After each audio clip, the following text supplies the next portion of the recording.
होतो, धर्माचा ह्यास होतो, त्यावेळेस धर्म जो आहे हा बैलाचं स्वरूप धारण करतो आणि पृथ्वी माता ही गाय होते, गायचं स्वरूप धारण करते आणि त्या ठिकाणी साधू संत सज्जन लोकही भगवंताच्या जवळ जातात. भगवंता आमचा उद्धार करण्याकरता, या ठिकाणी आमचा उद्धार करण्याकरता तुम्हाला मृत्यू लोकामध्ये अवताराला यावं लागेल. आता भगवंताची इच्छा या मृत्यू लोकामध्ये यायची अजिबात नाही, परंतु तुमची आमची इच्छा असल्यामुळे, म्हणजे भगवंताचे जे भक्त आहेत त्या भक्तांची इच्छा अधर्माची वाढ झालेली आहे, म्हणून या ठिकाणी दुष्टाचं निर्दान करण्याकरता निर्गुण निराकार असणारा परमात्मा या मृत्यू लोकामध्ये सगुण साकार होऊन या ठिकाणी अवताराला येतात. विठाला विठाला.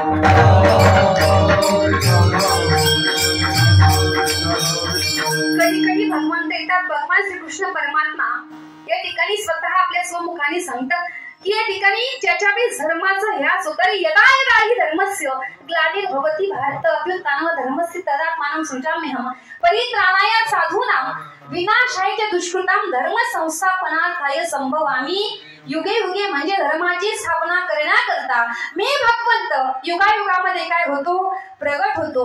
म्हणजे भगवंताला आणावं लागतं. दुसरा वर्ग असा आहे की त्याला यावंच लागतं. आता यावं लागतं या वर्गामध्ये तुम्ही आम्ही मोडत असतो. दादांना मी नेहमी सांगत असते, आपली इच्छा जरी नसली त्या मृत्यूलोकामध्ये अजिबात जन्माला यायचं नाही, कारण की या मृत्यूलोकामध्ये जन्माला आल्याच्या नंतर जर मानव देह मिळाला तर जीवनामध्ये असंख्य आपल्याला त्रास सहन करावा लागतो. जीवनामध्ये प्रत्येकाच्या जीवनामध्ये काही ना काही काय असतं, दुःख असतं. किती जरी ते दुःख आपण निवारण करण्याचा प्रयत्न केला, एक दुःख गेल्याच्या नंतर समोर 10 दुःख त्या ठिकाणी उभे राहतात. जीवनामध्ये सुख प्राप्त होत नाही. का मृत्यू लोकामध्ये जन्माला यायचं? आता अजिबात, म्हणजे हा जन्म संपल्यानंतर परत त्या मृत्यू लोकामध्ये अजिबात जन्माला यायचं नाही अशी आपली इच्छा जरी असली, म्हणजे तुमची इच्छा असली, माझी इच्छा असली, तरी सुद्धा आपली इच्छा या ठिकाणी झालं नाही, तरी सुद्धा इच्छा नसताना सुद्धा मृत्यू लोकामध्ये जन्माला यावं लागतं. याची 3 कारणं आहेत. लक्षपूर्वक ऐका, मी काही प्रश्न विचारणार आहे, अधिकार माझा तेवढा नाही, परंतु त्या ठिकाणी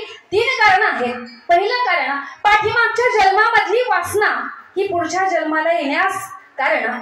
दुसरं कारण आहे पाठीमागच्या जन्मामधलं पाप हे पुढच्या जन्मास येण्यास कारण. आणि तिसरं कारण आहे पाठीमागच्या जन्मामधलं कर्म हे पुढच्या जन्माला कारण. म्हणजे पाप, कर्म आणि वासना या 3 गोष्टी जीवनामध्ये जर आपल्या शिल्लक राहिल्या तर आपली इच्छा जरी नसली तर या मृत्यू लोकामध्ये आपल्याला जन्माला यावं लागतं. पुन्हा कुणाला यावं लागलं दादांनो? खरं जर विचार केला तर जगभरत राजा हरिणी गर्भे गेला, घाला तो घातला वासनेने. काय शिल्लक राहिलं होतं? कथा भाग आपल्या सर्वांना माहिती, म्हणून मी फक्त टच करून जाते. काय शिल्लक राहिलं होतं? अरे एवढा मोठा राजा सर्व राज्याचा परित्याग केला, त्या ठिकाणी भगवंताचं चिंतन करत बसला अरण्यामध्ये. परंतु एक दिवस असा प्रसंगाला स्नानाकरता नदीवरती गेला, स्नान झालं आणि बाहेर येत असताना त्या ठिकाणी पाहिलं तर एक असणारा गर्भवती हरिणीने त्या ठिकाणी वाघाची सिंहाची डरकाळी ऐकली आणि गर्भ गलित झाला. तो गर्भ ज्यावेळेस पाण्यामध्ये पडला हरणाचा, त्यावेळेस अंतःकरणामध्ये मोह निर्माण झाला की छोटासा असणारा पाडस हे जर असंच पाण्यामध्ये वाहून गेलं तरी हा जिवंत राहणार नाही. हरिण तर निघून गेला, ते पाडस घेतला आणि आपल्या पर्णकुटीमध्ये आणलं. एवढी माया त्याला लावली की बसता उठता सर्व त्या ठिकाणी ते हरिण दिसत होतं. आणि त्याच अवस्थेमध्ये शेवटचा क्षण आला, ज्यावेळेस भगवंत किंवा यमदूत नेण्याकरता आले, शेवटचा क्षण जवळ आला, त्यावेळी त्यांना फक्त इतरत्र दुसरं काही दिसत नव्हतं. फक्त काय दिसत होतं?